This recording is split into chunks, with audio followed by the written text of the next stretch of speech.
हाँ तो प्यारे बच्चों, गुड मॉर्निंग। आज के विशेष टॉपिक को लेकर आए हैं आपके बीच। ये हमारा खिलाफत आंदोलन। आपके एग्जाम में कई बार ये क्वेश्चन पूछा जाता है कि खिलाफत आंदोलन से आप क्या समझते हैं। ठीक है, ये टॉपिक आपके क्लास 10th के साथ साथ कॉम्पिटिटिव वाले बच्चों के लिए भी काफ़ी इंपॉर्टेंट है। हम लोग समझेंगे आज खिलाफत आंदोलन होता क्या है, खिलाफत आंदोलन क्यों हुआ था, किन के बीच हुआ था, कब हुआ था, इन सारी बातों को हम लोग जानेंगे। चलिए लेट ना करते हुए हम लोग सीधे आएंगे अपने टॉपिक पे और हम लोग पूरी बात को समझेंगे, खिलाफत आंदोलन को समझेंगे।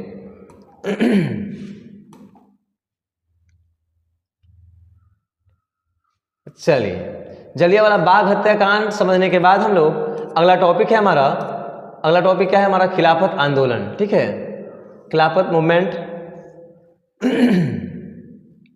चलिए हम लोग पूरे बात को समझेंगे, खिलाफत आंदोलन को जानेंगे, खिलाफत आंदोलन को हम लोग समझेंगे।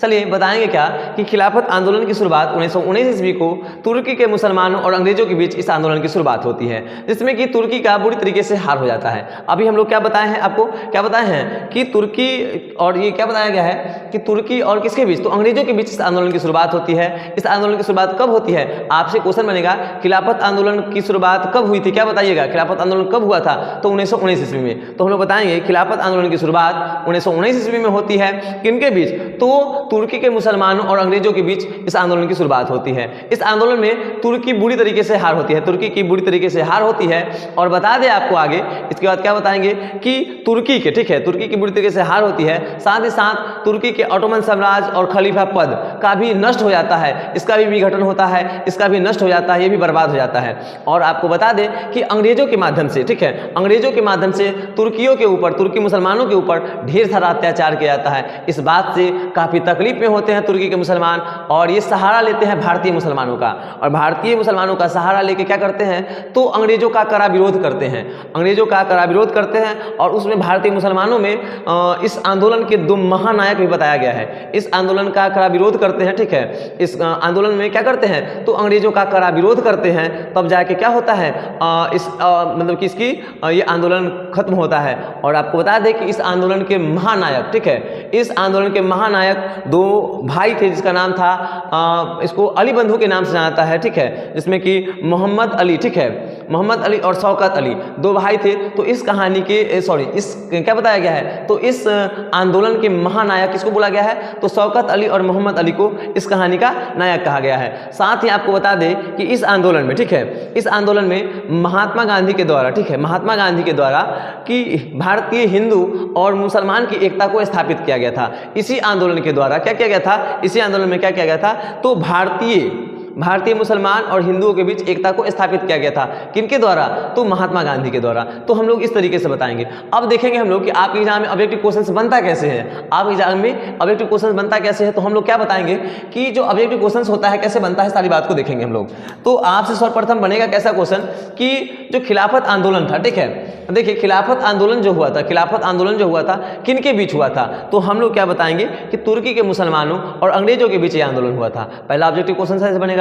फिर आपसे क्वेश्चन बनेगा कि खिलाफत आंदोलन की शुरुआत कब हुई थी, क्या बताएंगे हम लोग, 1919 में हुई थी। इसकी शुरुआत कब होती है, तो 1919 में। अब आपसे देखिए ऑब्जेक्टिव क्वेश्चन बनता कैसे है, छोटी सी टॉपिक है लेकिन ढेर सारा ऑब्जेक्टिव क्वेश्चन बनेगा आपसे। और देखिए अगला क्वेश्चन क्या बनेगा कि इस आंदोलन में, ठीक है, इस खिलाफत आंदोलन के जो नायक थे कौन थे, तो हम लोग बताएंगे क्या कि अली बंधु थे। आपसे ऑप्शन में अली बंधु लिखा रह सकता है या फिर मोहम्मद अली, शौकत अली एक साथ लिखा रहेगा। तो आप लोग अपने अनुसार से देख के आप लोग उसका उत्तर को टिक करें। चलिए आगे बताते हैं हम। इतना करने के बाद चलिए, अगर आपके एग्जाम में, ठीक है, आपके एग्जाम में अगर सब्जेक्टिव क्वेश्चंस, ठीक है, आपके एग्जाम में अगर सब्जेक्टिव क्वेश्चंस में ऐसे क्वेश्चन पूछे जाते हैं, आपके एग्जाम में अगर सब्जेक्टिव क्वेश्चंस में इस क्वेश्चन को पूछे जाएंगे, क्लास 10th में कई बार आपके एग्जाम में पूछा गया ये प्रश्न, ठीक है, कि खिलाफत आंदोलन से आप क्या समझते हैं। तो हम लोग क्या बताएंगे कि इस आंदोलन में किस तरीके से लिखेंगे। देखिएगा सब्जेक्टिव क्वेश्चन में अगर पूछा जाए तो हम लोग इस तरीके से लिखेंगे, क्या लिखेंगे कि इस आंदोलन की शुरुआत कब होता है, तो 1919 ईस्वी में तुर्की के मुसलमानों और अंग्रेजों के बीच होता है। जिस बात को हमने आपको समझाया था उसी बात को हम लोग एक अच्छे ढंग से लिखेंगे, ठीक है, कि इस आंदोलन की शुरुआत 1919 ईस्वी में तुर्की के मुसलमानों और अंग्रेजों के बीच होता है। इस बात को हम यहाँ तक लिखेंगे। अब फिर हम बताएंगे क्या कि जिसमें तुर्की की, ठीक है, जिसमें तुर्की की बुरी तरीके से हार हो जाती है और तुर्की के खलीफा पद और ऑटोमन साम्राज्य का विघटित हो जाता है, अर्थात नष्ट हो जाता है ये, ठीक है। आगे क्या लिखेंगे हम लोग कि अंग्रेजों ने तुर्की के मुसलमानों के ऊपर काफी अत्याचार किए, ठीक है। इस आंदोलन के महानायक, आपको हम बताए थे कि इस आंदोलन के महानायक कौन थे जी, तो इस आंदोलन के महानायक कौन थे, तो अली बंधु थे। कौन थे? अली बंधु थे, जो कि शौकत अली और मोहम्मद अली, जिनको क्या बताया गया है, शौकत अली और मोहम्मद अली। आपसे क्वेश्चन बनेगा, आपसे आपको बताया था ना ऑब्जेक्टिव क्वेश्चन कैसे बनता है, तो इस आंदोलन के जो नायक थे कौन थे, अली बंधु थे, इसमें कि मोहम्मद अली और शौकत अली के बारे में बताया गया, शौकत अली थे। इस बात को लेकर, ठीक है, इस बात को लेकर तुर्की के मुसलमान और भारतीय मुसलमान आपस में मिल गए कि भाई देखिए क्या होता है कि अब इनके ऊपर तो अत्याचार हो ही रहा था, किनके ऊपर, तुर्की के मुसलमानों के ऊपर अत्याचार हो रहा था। इस बात को लेकर क्या होते हैं, तो मतलब तुर्की के मुसलमान और भारतीय मुसलमान आपस में मिलकर अंग्रेज का कड़ा विरोध करते हैं। इससे क्या होता है, अब बता दें क्या विरोध करते हैं। साथ ही साथ गांधी जी के द्वारा क्या होता है, तो हिंदू और मुसलमान की एकता को स्थापित करने का कार्य किया जाता है। महात्मा गांधी के द्वारा भी इस आंदोलन में एक कार्य होता है, क्या होता है, तो भारतीय हिंदू और मुसलमान की एकता को स्थापित किया जाता है। चलिए हम लोग इस वीडियो में पूरी बात को समझे हैं और इस वीडियो में हम लोग यहीं तक बात करेंगे, अगले वीडियो में फिर बात करते हैं। जय हिंद, धन्यवाद।